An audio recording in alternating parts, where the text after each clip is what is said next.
Buenos días. Continuamos en presencia del Señor y le voy a pedir al Señor su santa palabra para que vivamos este momento de reflexión en su palabra. Y les voy a leer de el Evangelio según San Mateo en el capítulo 22, versículo 1.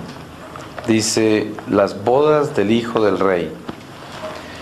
Entonces Jesús les habló de nuevo en parábolas y les dijo: el reino de los cielos es semejante a un rey que preparó un banquete de boda para su hijo y envió a sus criados a llamar a los invitados al banquete, pero no querían venir. Envió de nuevo otros criados con este encargo: decid a los invitados, he preparado mi convite, se han matado ya mis bueyes y animales cebados, y todo está preparado, venid al banquete. Pero ellos, sin preocuparse, se marcharon, el uno a su campo, el otro a su negocio. Los demás cogieron a sus siervos, los insultaron y los mataron. El rey, enfurecido, envió sus ejércitos, hizo perecer a aquellos homicidas y prendió fuego a su ciudad. Entonces dice a sus siervos: el banquete está preparado, pero los invitados no eran dignos. Id a la salida de los caminos y llamad al banquete a todos los que encontréis. Los siervos salieron a los caminos y reunieron a todos los que encontraron, malos y buenos, y se llenó de comensales la sala del banquete. Entró el rey para ver a los convidados y encontró allí a uno sin traje de boda. Díjole: amigo, ¿cómo has venido aquí sin traje de boda? Y él se quedó callado. Entonces dijo el rey a los sirvientes: atadlo de pies y manos y arrojadlo a las tinieblas exteriores. Allí será el llorar y el rechinar de dientes, porque muchos son llamados y pocos escogidos. Palabra de Dios.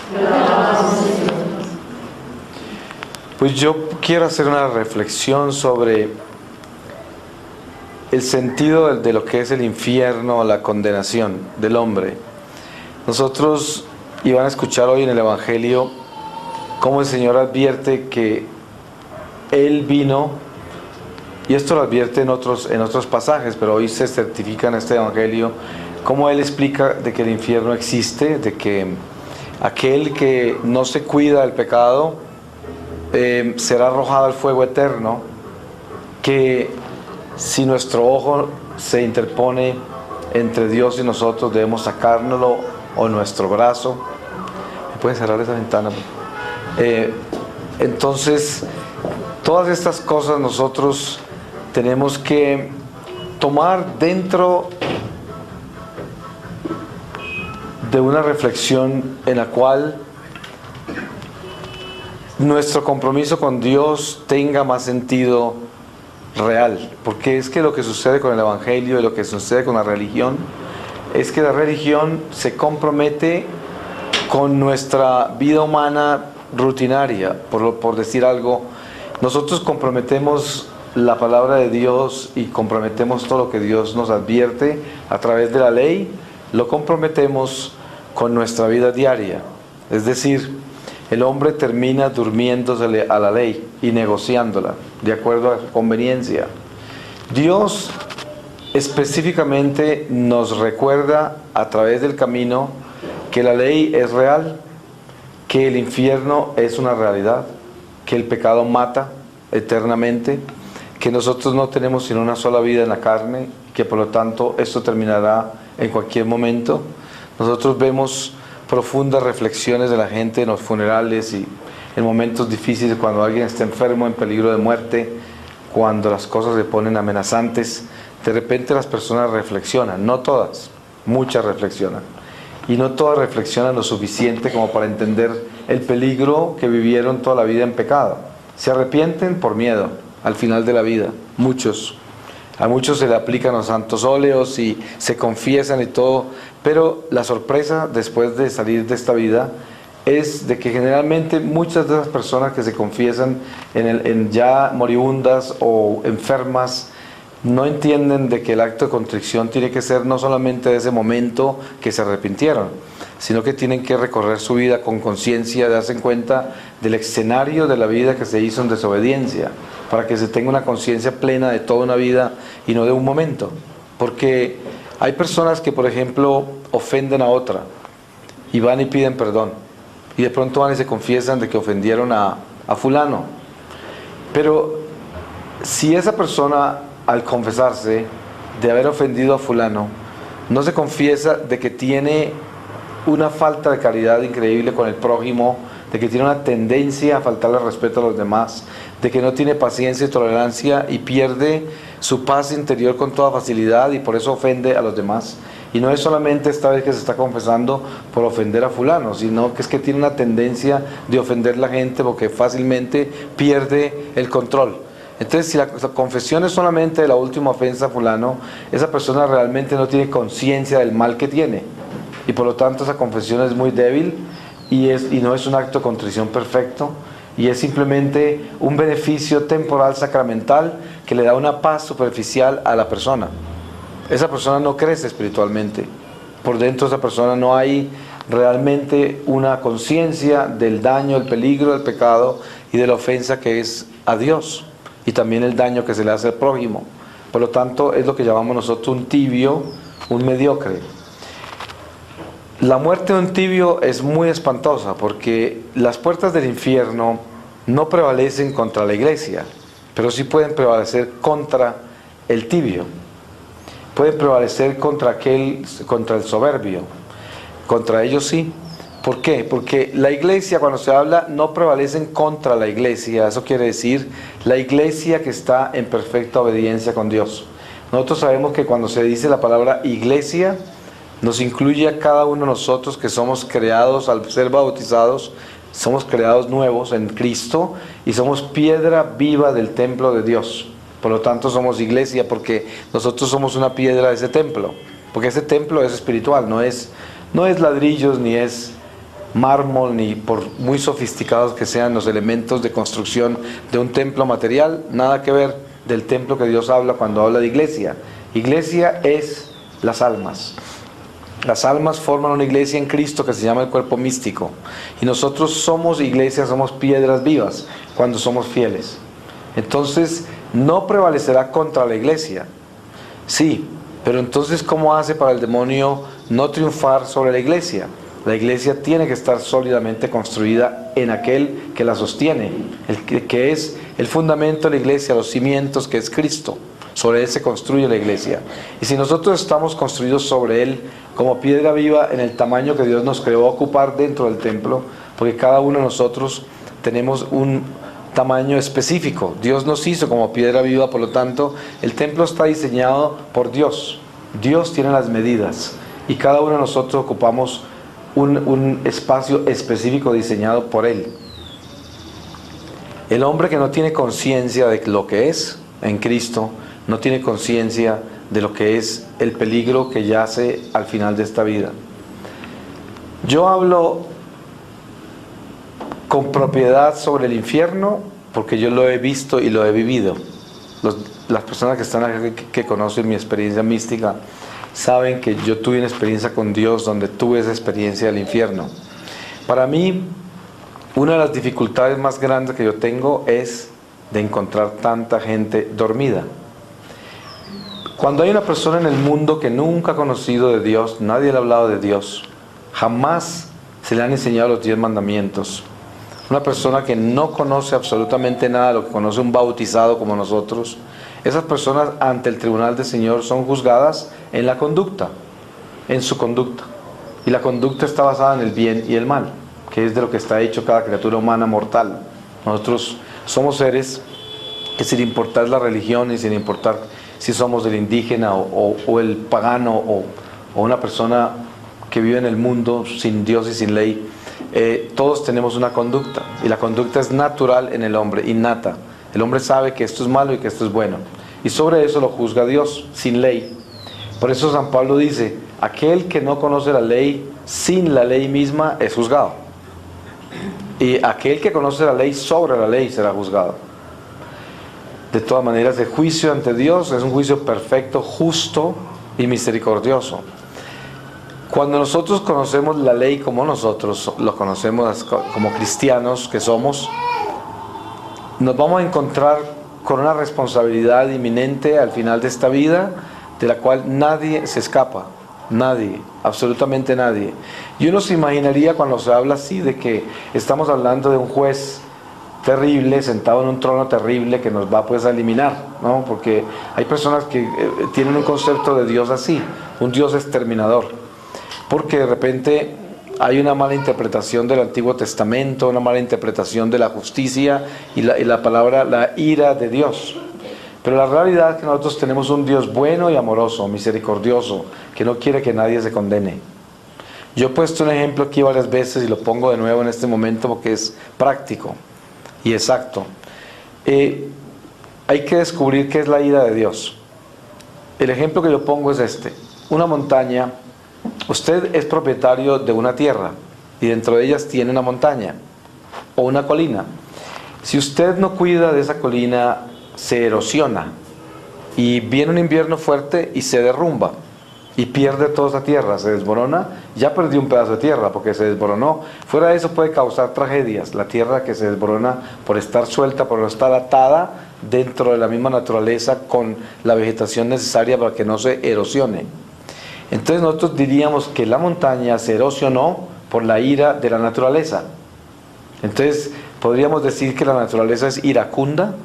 No, simplemente que la naturaleza necesita ser cultivada y necesita ser administrada propiamente para que no produzca esos efectos.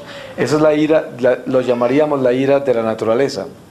Por ejemplo, toda esta explotación que hay del petróleo en el mundo extrae un elemento de la tierra que no debe ser extraído y la tierra pierde equilibrio en su peso, y por eso las capas esas que hay, yo no conozco los términos de eso, pero hay movimientos telúricos en la tierra que no tienen por qué ser, pero son desobediencia del hombre, pecado de la humanidad.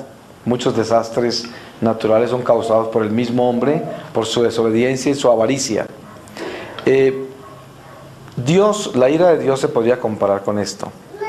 Hagamos de cuenta que nuestro corazón es como una montaña y tiene que ser cultivada esa montaña para que no se erosione. ¿Se cultiva con qué? Con las virtudes, con el amor de Dios, que es el que alimenta el corazón. Si uno no alimenta el corazón con esa amor de Dios, con esas virtudes, se erosiona.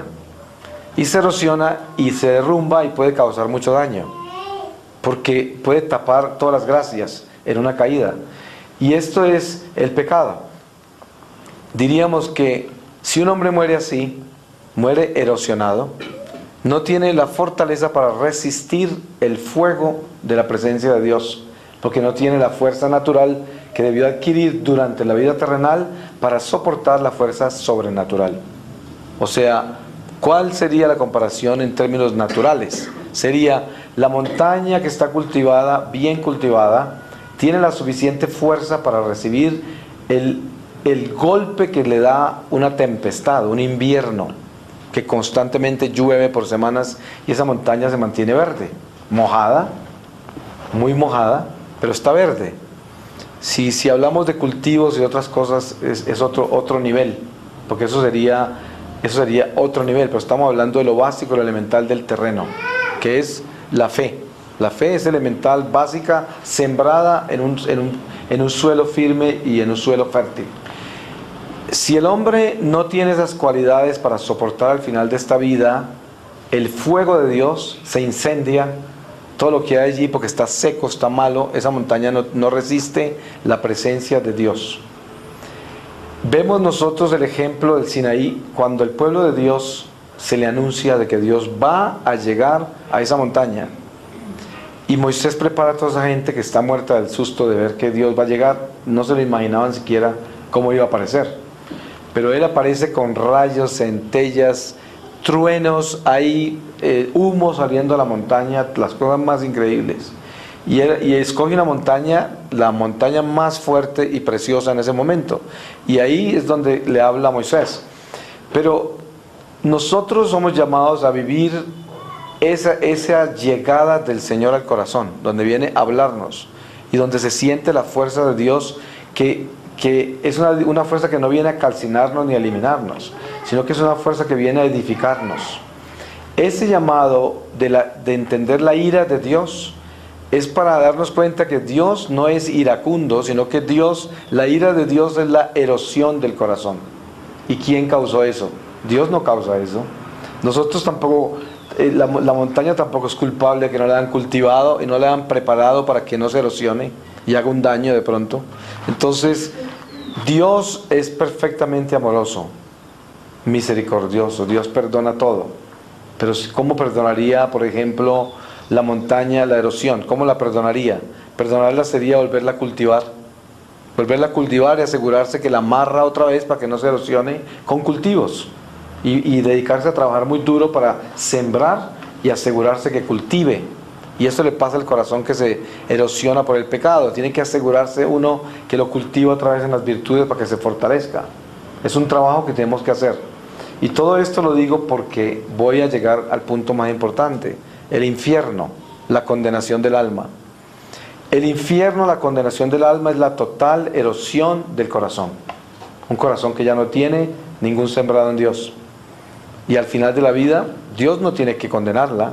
El alma sola se condena porque no resiste. ¿Cómo esa alma va a compenetrarse con la luz y el fuego del Espíritu cuando esa alma no tiene todo un terreno totalmente escarpado? No tiene fuerza, no tiene alimento, no tiene cómo resistirlo. No tiene cómo. Por eso esas almas quedan separadas inmediatamente de Dios. Hablamos de la misericordia al final de la vida. El ladrón Dimas. Todos esos ejemplos de Dios que nos dice hasta el último momento hay misericordia. ¿De qué se prende la misericordia de Dios? Cuando se habla, por ejemplo, de Dimas, hay tantas historias sagradas, ¿no? De que se habla que Dimas participaba en una banda de ladrones y cuando llevaban a Jesús para Egipto en la huida, esos ladrones asaltaron a la Virgen María, a San José, pero Dimas defendió a esa familia porque se enamoró del niño y cosas así misteriosas hay. No se sabe si eso es verdad, pero son por lo menos leyendas muy bonitas, ¿no? El caso es que el ejemplo es este. Hay siempre una gracia detrás de la misericordia.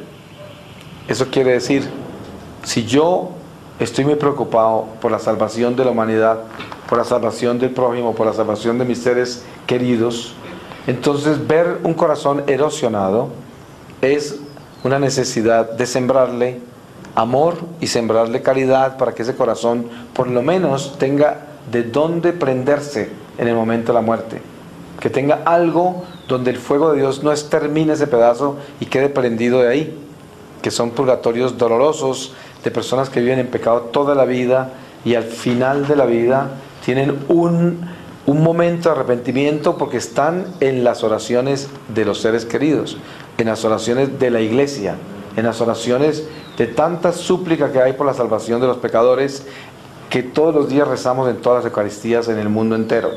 Esas oraciones no se pierden.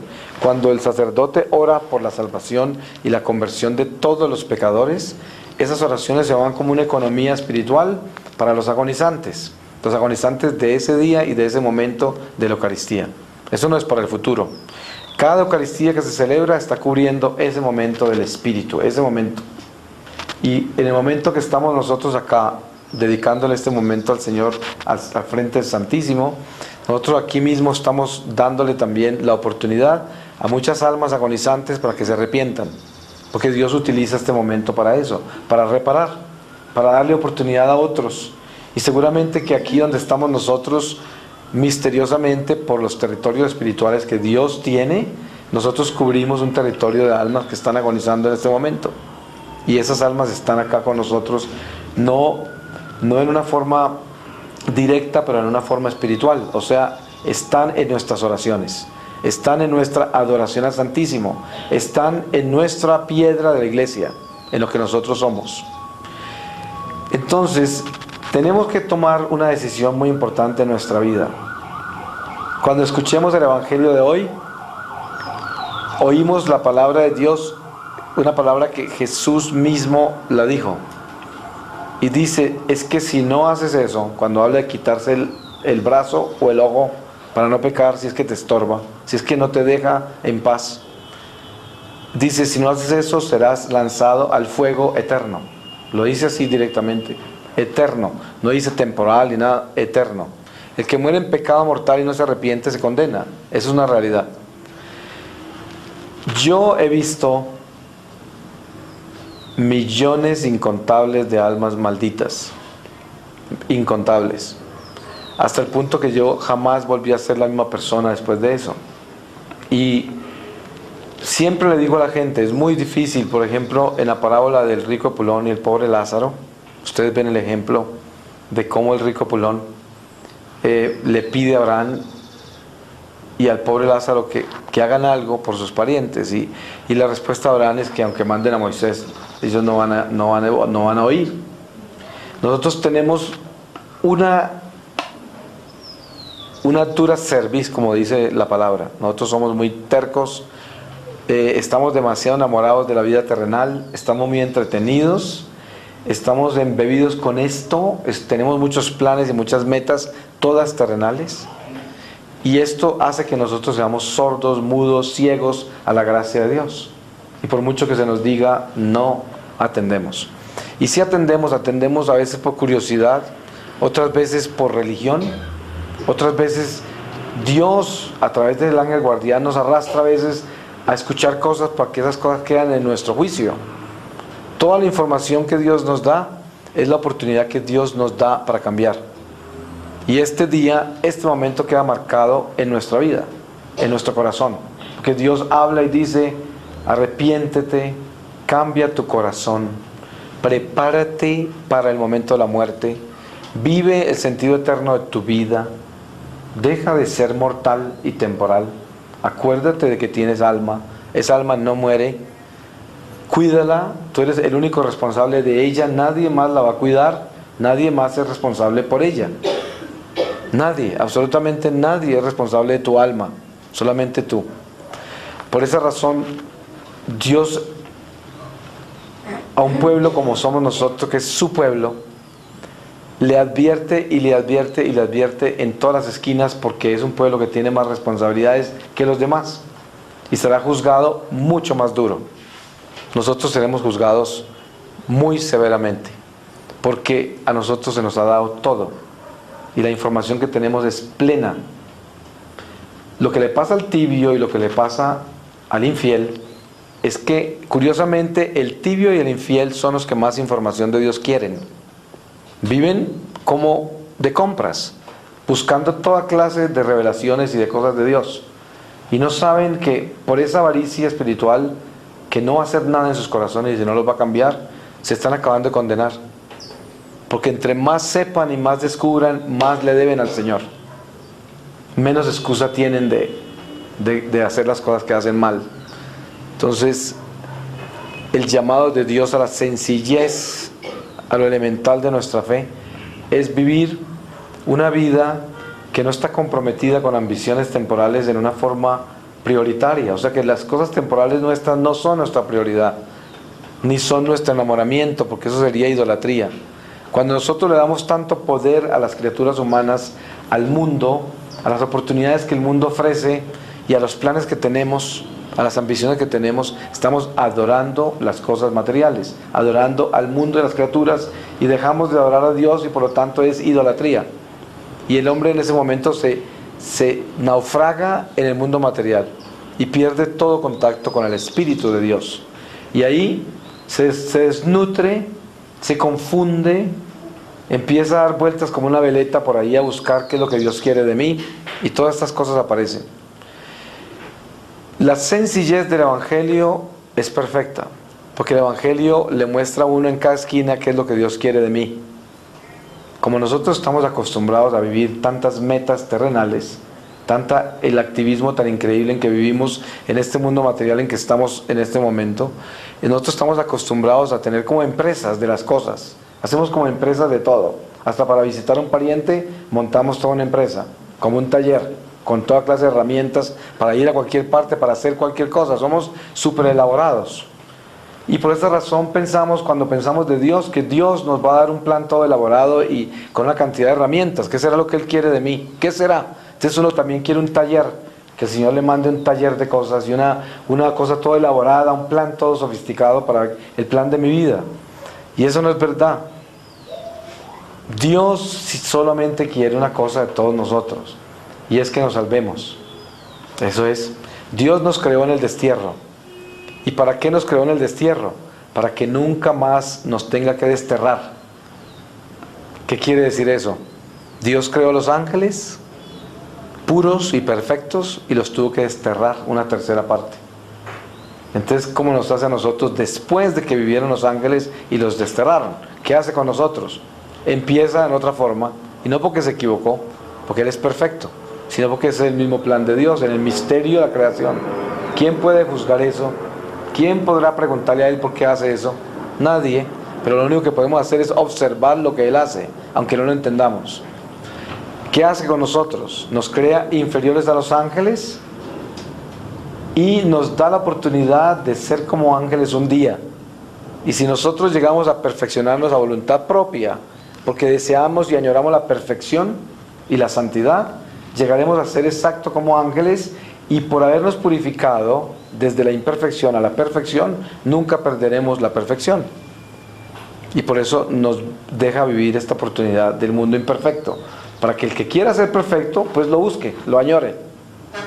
Y esa es la realidad nuestra. Nosotros tenemos la sabiduría infusa por el Espíritu Santo en el bautismo para tomar decisiones determinantes. ¿Qué quiero yo, el cielo o el infierno? Hay personas que llegan a un estado de mediocridad tal que dicen, bueno, con tal de que llegue aunque sea al purgatorio. Ustedes seguramente han escuchado gente así. Seguramente todos se van para el purgatorio. Ese es un concepto muy común, lo cual es mediocridad. Porque ¿cómo es posible que un ser humano a quien Dios le ha dado todo y le da todas las oportunidades esté pensando en irse para el purgatorio? Porque es un mediocre.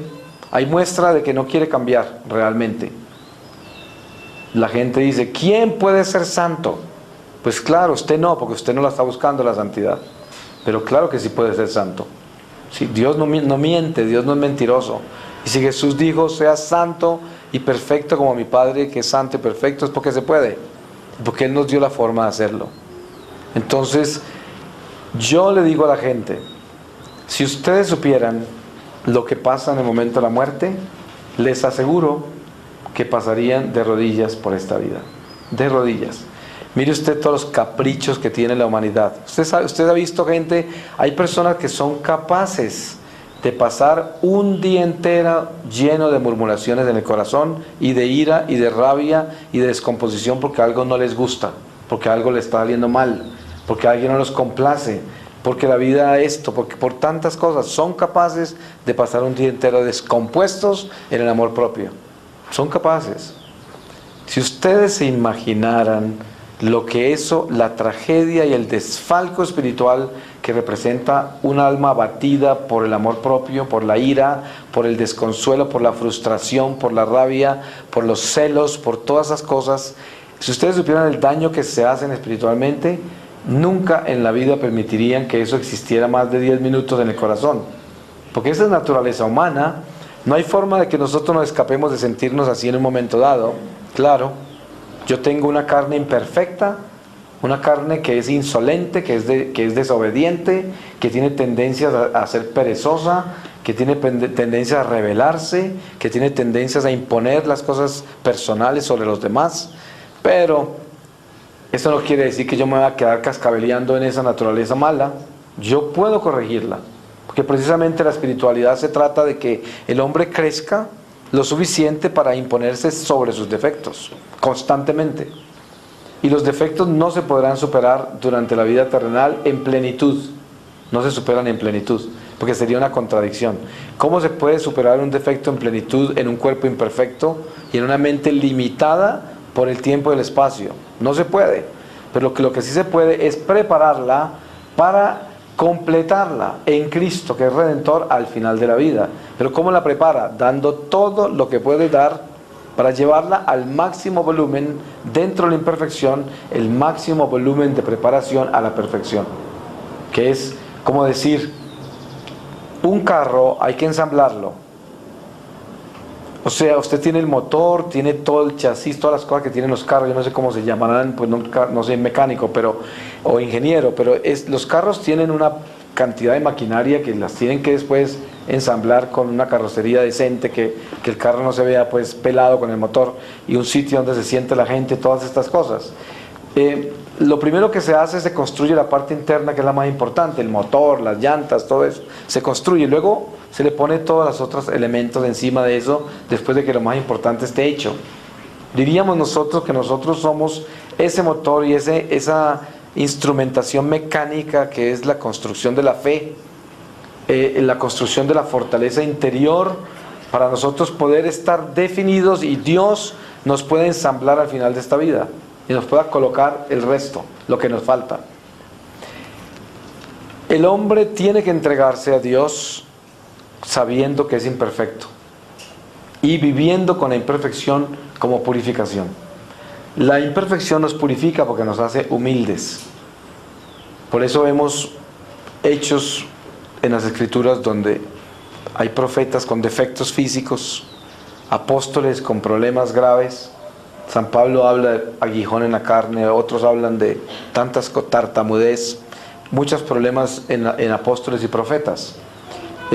Y habían profetas, habían apóstoles dentro del grupo de apóstoles de los 12 que pertenecían a movimientos revolucionarios como los celotes y otros, los hijos del trueno que llaman, que eran hombres soberbios y de temperamentos violentos, y el Señor, acuerden cómo decían, Señor, pedimos fuego del cielo para eliminarlos, hablaban así, y eran apóstoles del Señor, y des en cuenta que eso está en nuestra naturaleza, sin importar la unción y la gracia que Dios nos pueda dar.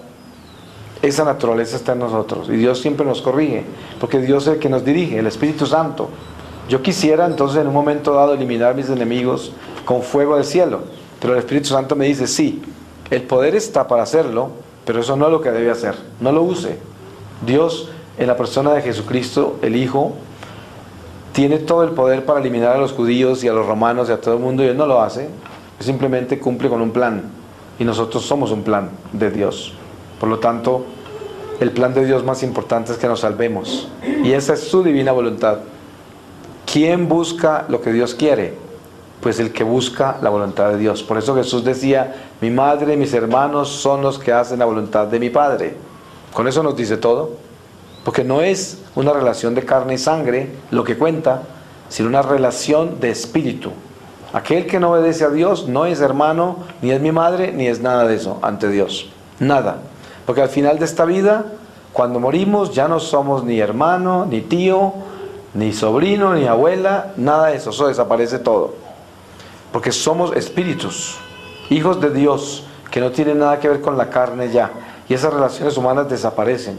Ahora, no desaparecemos nosotros, porque la persona se mantiene exactamente como es en la tierra, pero en un estado de purificación, de perfección o de condenación. Pero la persona queda intacta como persona. En el infierno se ven las personas, y son personas, solo que están ya demonizadas. O sea, todo lo malo que vivieron se convirtió en permanente, y se volvieron eso, se demonizaron. En el cielo hay personas, todo lo bueno que vivieron permaneció y se convirtió en santidad permanente. Los que no alcanzaron a completarse en la perfecta obediencia están en un estado de purificación en el purgatorio, y la persona está como la persona terrenal, pero buscando la perfección ya en una conciencia pura, en un intelecto puro, porque ya es espíritu, ya no tiene carne, ya no peca, no está limitado por la vida terrenal, por lo tanto está en un estado de santidad que no está en el culme de la santidad, porque ese es el cielo. Estos estados son los que nosotros debemos tener conciencia en este momento para poder definir lo que es el infierno y lo que es la condenación del alma. La condenación del alma es la total desobediencia a Dios. Total desobediencia a Dios. Ustedes conocen personas, y seguramente muchos de nosotros hemos vivido eso, Yo viví total desobediencia a Dios 33 años. Cuando una persona vive en total desobediencia a Dios, está en total pecado mortal, total. Total quiere decir muerte, muerte. Solo Dios lo puede salvar de esa muerte, por Cristo, porque Él nos puede hacer de nuevo, nos redime. Una persona que está en pecado mortal está muerta. Esa es la palabra, muerta. Es como un muerto. Si usted está en pecado mortal, hágase de cuenta que está arrastrando su cadáver por la tierra. Está muerto.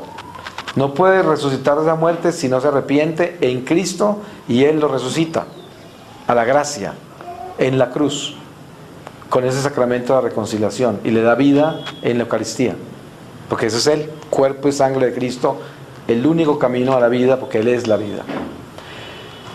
Entendiendo esto, nos damos cuenta de la responsabilidad que tenemos y lo que Dios nos pide todos los días, y es: mi voluntad es que te salves.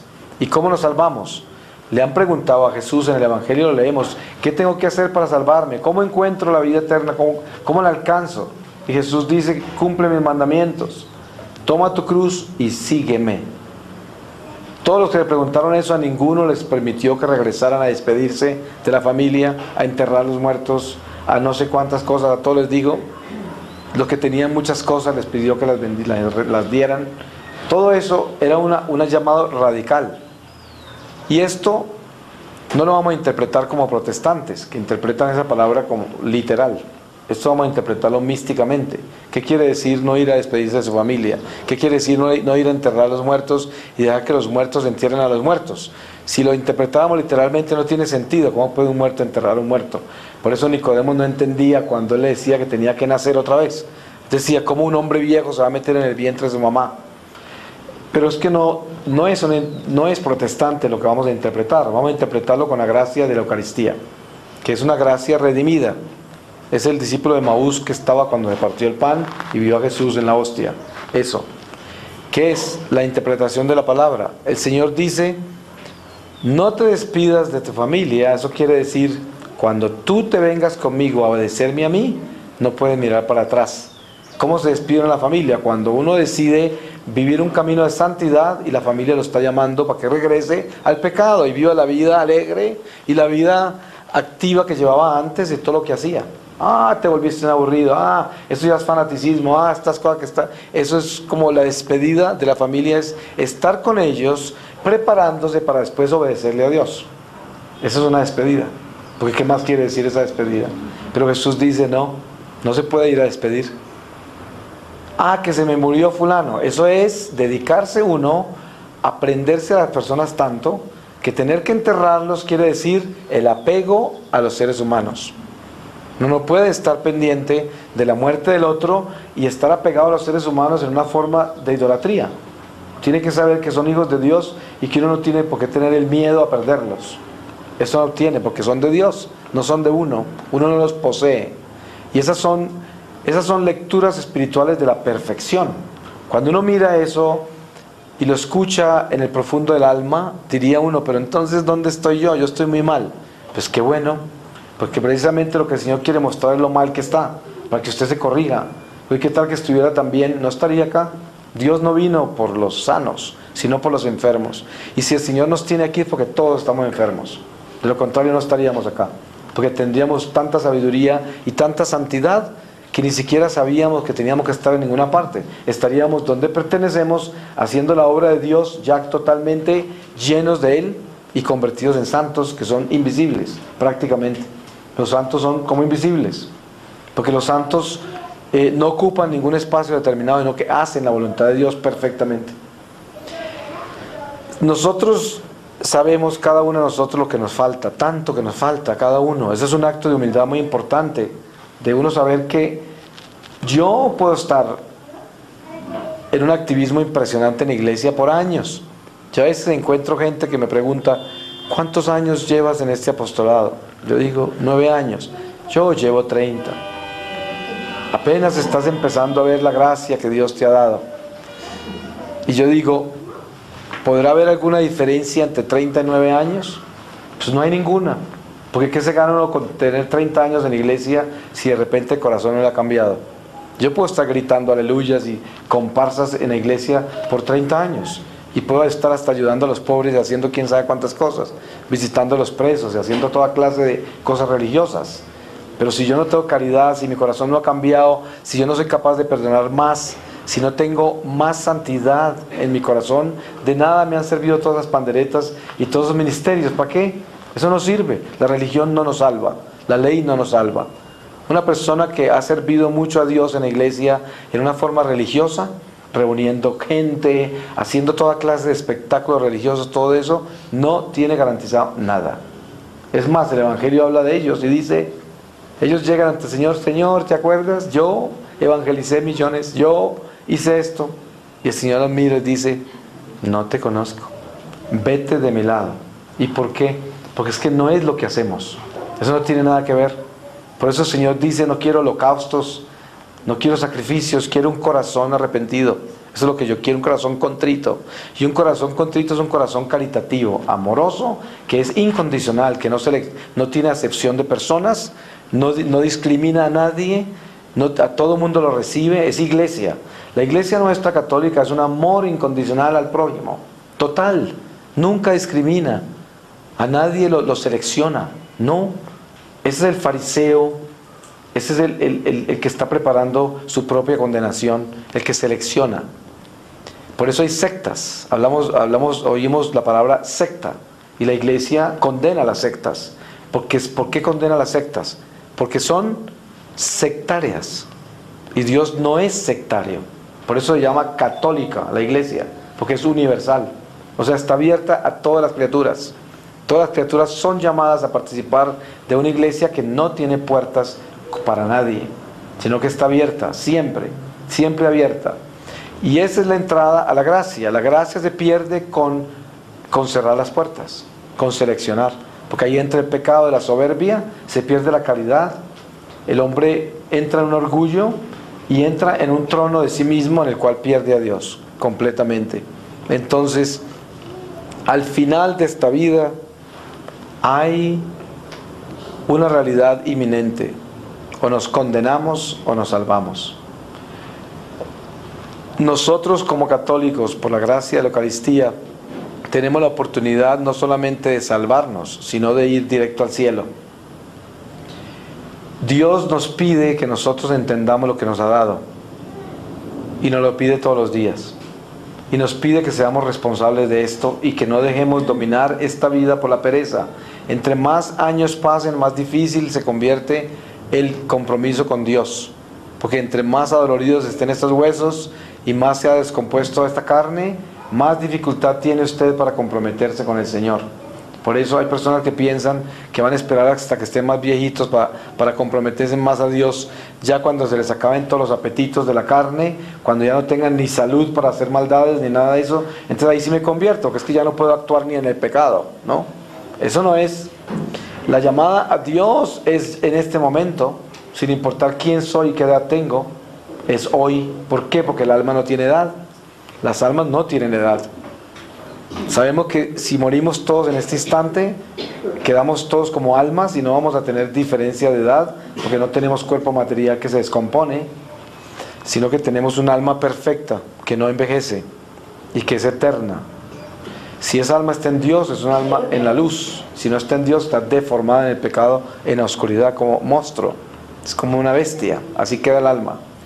Ustedes pueden ver eso hoy. Si usted está en gracia de Dios y está buscando a Dios, y usted conoce su pecado ya y reconoce lo feo que usted ha sido en su vida anterior y lo malo que ha sido, y empieza a buscar la luz y empieza a arrepentirse, cuando se encuentra a veces con personas que las mira a los ojos, ve que están deformadas, se ve perfectamente. Tienen deformado todo, tienen deformado su lenguaje corporal, en sus ojos se ve el alma ya metida en problemas graves, complicados, la falta de amor, la sequedad, la indiferencia, la crueldad, los celos, la envidia, la manipulación interior, las murmuraciones del corazón, todo eso. Y eso lo encontramos dentro de la iglesia. Fíjese que en todas las organizaciones espirituales, religiosas, hay Judas, siempre hay Judas. Siempre, hay uno que está lleno de ira en algún lado. En alguna parte hay alguien que está viviendo el espíritu de Judas, llenándose de rabia. Porque eso es lo que era Judas. Judas era un envidioso, un avaro, que siempre estaba pendiente de la bolsa del dinero, y encima de eso era una persona que tenía ese espíritu de división. Esas cosas existen en nuestra vida, en la familia, en las comunidades religiosas, en las parroquias, en todas partes se encuentran unos elementos humanos. Pero mira la tristeza. Todo esto, tanto correr, como dice el eclesiástico, como persiguiendo el viento, al final todo esto termina y no queda nada, y la gente continuamente escucha estas palabras y continuamente las ignora. Sale de acá a preocuparse por las mismas cosas, como si nada hubiera pasado. Y el ángel de la guarda más triste cada día, y Dios más triste también por las almas, porque ¿cuándo van a escuchar? ¿Cuándo van a cambiar?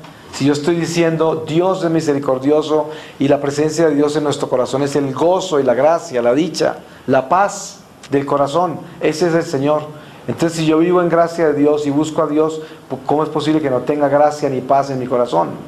Entonces, o soy un hipócrita, o soy un mediocre, o un mentiroso, o realmente no me quiero despertar.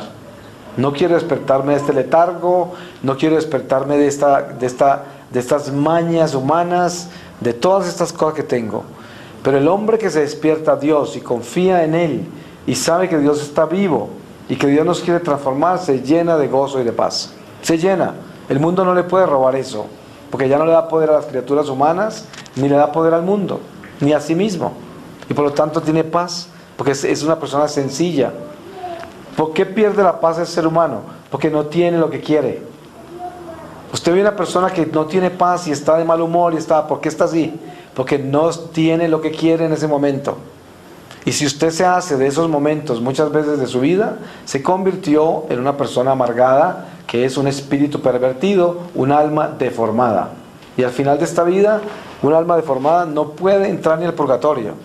Así ha sido religiosa toda la vida, así ha estado metida en iglesia, así haya hecho las obras que usted quiera, así le ha dedicado a Dios toda su vida. Hay monjas en el infierno, monjas, sacerdotes en el infierno, obispos, papas en el infierno.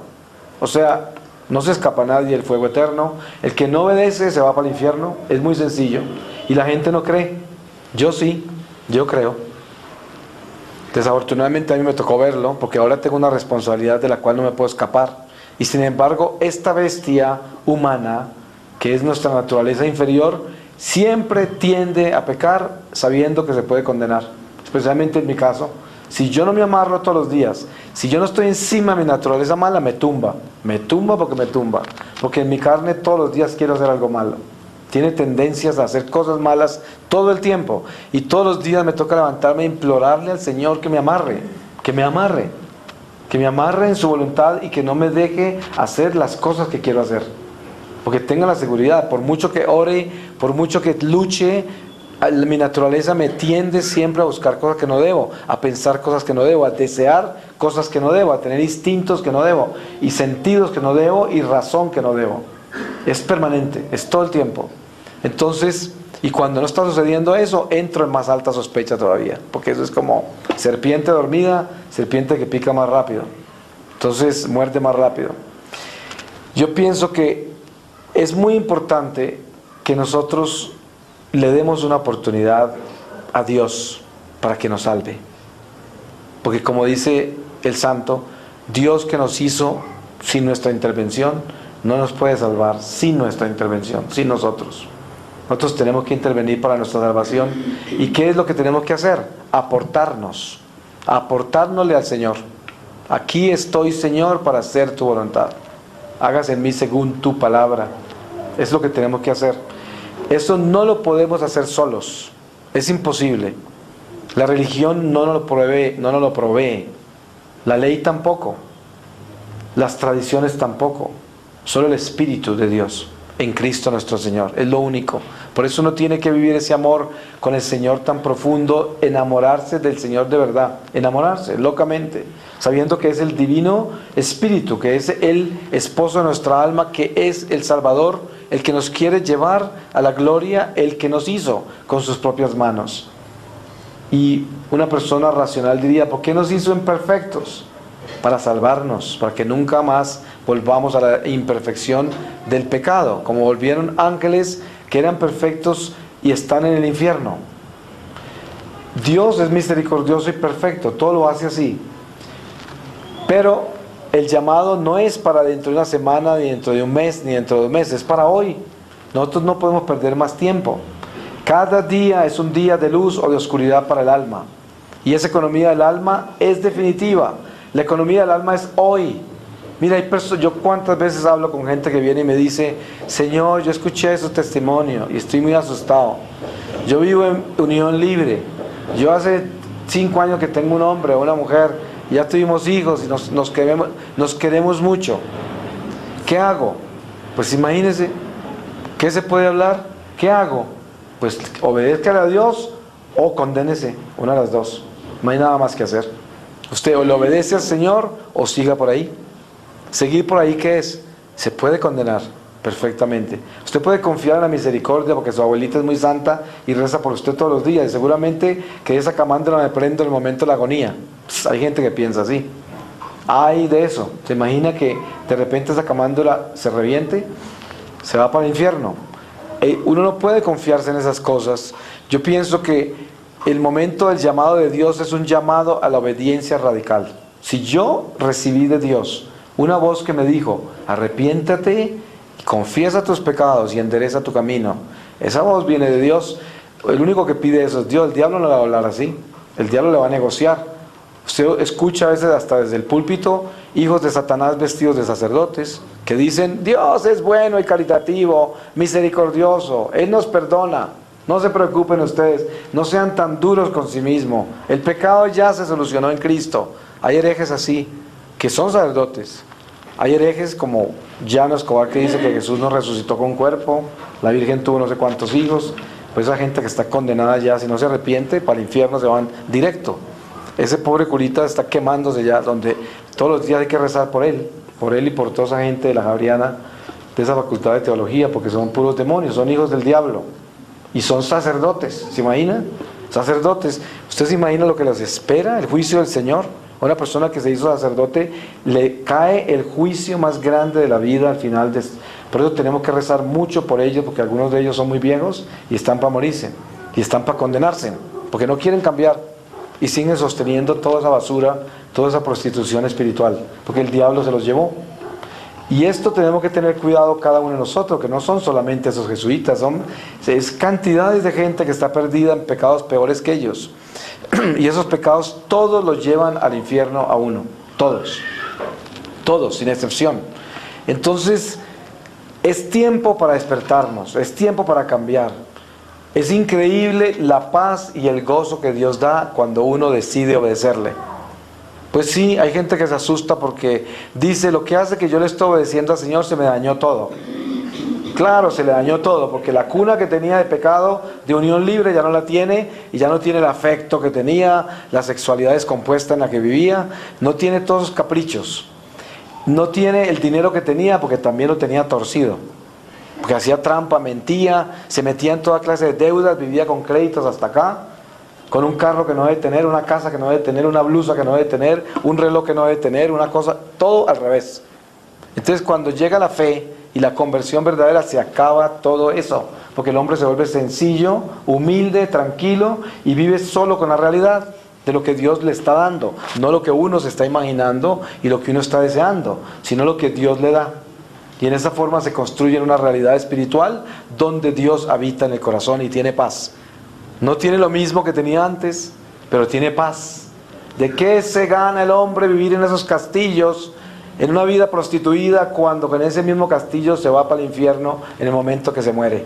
Entonces, ¿qué le gustó? Disfrutar la vida terrenal por 20, 30, 40, 50 años caminando sobre tapetes de seda, y después le toca el resto de la eternidad vivir sobre tapetes que no son de seda, vivir sobre el excremento del diablo, es el tapete del infierno.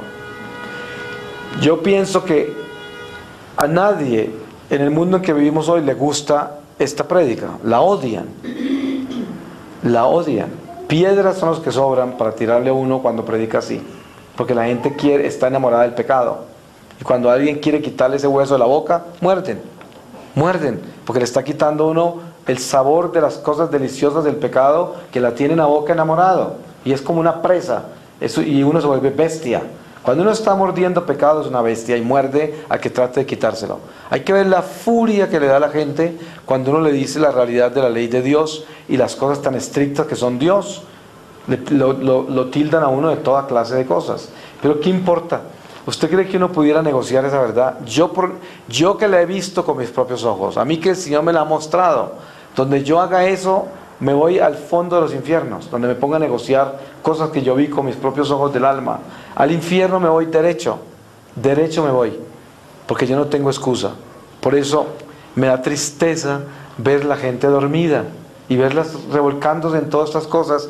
Mire, uno no podrá alcanzar la perfección en esta vida. Las caídas que nos esperan a cada uno de nosotros son aterradoras. Nos vamos a caer muchas veces, porque esto no es fácil, caminar por este camino de espinas y de abismos y de toda clase de cosas horribles. Pero lo importante es saber que Dios es misericordioso y que va con nosotros mano a mano, y saber que nosotros en nuestro corazón la única intención que tenemos es de santificarnos, porque queremos a Dios y queremos obedecerle. Ya que en la batalla en que estamos espiritual, en esta vida tan difícil, no es fácil mantener la santidad permanente. Eso es una realidad, pero Dios conoce el corazón. Dios sabe la intención del hombre. Dios sabe cuánto ese ser humano está luchando por obedecerle. Y cuán mediocre es, también lo conoce el Señor. Y cuán hipócrita es, también lo conoce el Señor. A Él no lo podemos engañar. Por eso no podemos desmayar en nuestra lucha por la perfección y por la santidad, porque estamos en un estado imperfecto, y no podemos desilusionarnos, desmayarnos por las dificultades que es mantenerse en gracia de Dios. Y también no podemos negociar los mandamientos pensando que no matamos, que no robamos, que no fornicamos, cuando nuestros pensamientos están pervertidos. Y a veces pecamos con el pensamiento pecados mortales, porque en el Evangelio de hoy escucharemos eso. Cuando dice el Señor, el que miró a una mujer y la deseó, ya pecó. El que se mantiene con ira, ya mató. Entonces, Él vino a elevar la ley a su máximo estado. ¿Y por qué le hizo eso? La ley que le dio a Moisés en el Sinaí, esa arca de la alianza que se cargaba por tantos años, sobre la cual erigió un templo Salomón, la ley, la perfeccionó Jesús, porque nos dio su cuerpo y su sangre para tener fortaleza espiritual y poder cumplirla de verdad. Y sin embargo, es tan difícil nuestra naturaleza que, a pesar de darnos su cuerpo y su sangre, Él sabe que no tenemos permanentemente la fuerza para cumplirle a Él, y por eso nos da el sacramento de la reconciliación, nos da la confesión, porque sabe que no podemos hacerlo todo el tiempo. Entonces nos da esa oportunidad, pero esas oportunidades tenemos que vivirlas sacramentalmente, utilizándolas en el momento que es. Cuando caigo, tengo que acudir al tribunal de la misericordia enseguida, porque si no me descompongo, me daño, me altero, me deformo. Pues esta reflexión puede durar días enteros, porque imagínense hablar del infierno y hablar de la condenación del alma. No tiene fin. No tiene fin todas las avenidas por las cuales caminamos nosotros, que nos llevan al destierro eterno. No tiene fin el describir los niveles de pecados que hay y las combinaciones de pecados que hay, y el daño que le hacen al alma, al prójimo, y la ofensa a Dios. No tiene fin el hablar nosotros de todas las almas malditas que hay ya a través de los siglos, que son millones incontables, y los tormentos que están viviendo en este momento mientras estamos acá. No tendría fin. No tendría fin el describirles a ustedes que en este momento están agonizando millones de personas en la tierra y muchos están entrando al infierno. Es una realidad. Y no tiene fin el hablar nosotros lo tanto que pudiéramos hacer para que no tanta gente se condene. Si nosotros nos despertamos y nos convertimos en lámparas, en lo que debemos ser, en luz y testimonio de vida, y mostrarle a la humanidad que sí se puede cambiar y que sí se puede vivir con Dios a pesar de nuestra humanidad rebelde y de toda la maldad que hay en nosotros, y sin embargo Dios es tan increíble que se glorifica en nosotros y nos da la fuerza para hacer testimonio vivo. Eso también es incontable, no terminaríamos nunca, pero Dios es santo y perfecto, y en nuestro corazón continuará construyendo su obra, y nosotros continuaremos edificándonos como piedras vivas en la fe. Por eso pidamos al Señor que esa fe se fortalezca. Como decían los apóstoles, Señor, aumentanos la fe, porque ya habían entendido. Ya sabían qué era lo que necesitaban. Pues yo le voy a pedir al Señor su santa palabra, para que en esta palabra sellemos todo esto. Voy a leerles de la primera carta de San Pedro, y es en el capítulo 3, versículo 12. Dice: padecer a ejemplo de Cristo. ¿Y quién hay que pueda dañaros si no pensáis más que en obrar bien? Pero si sucede que padecéis algo por amor a la justicia, sois bienaventurados. No temáis los fieros de los enemigos, ni os conturbéis, sino bendecid en vuestros corazones al Señor Jesucristo, pronto siempre a dar satisfacción a cualquiera que os pida razón de la esperanza en que vivís, bien que debéis hacerlo con modestia y circunspección, como quien tiene buena conciencia, por manera que, cuando murmuran de vosotros los que calumnian vuestro buen proceder en Cristo, queden confundidos.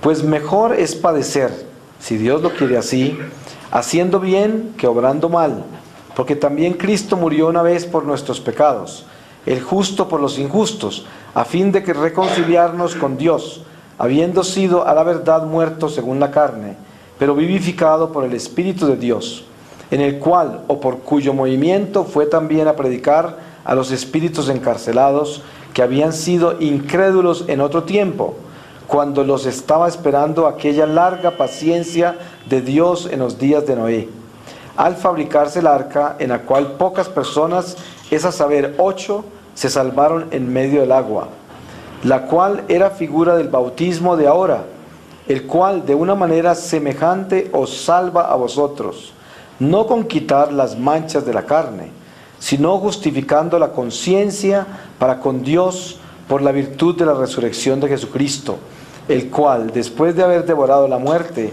a fin de hacernos herederos de la vida eterna, está a la diestra de Dios, habiendo subido al cielo y estándole sumisos los ángeles y las potestades y las virtudes. Palabra de Dios.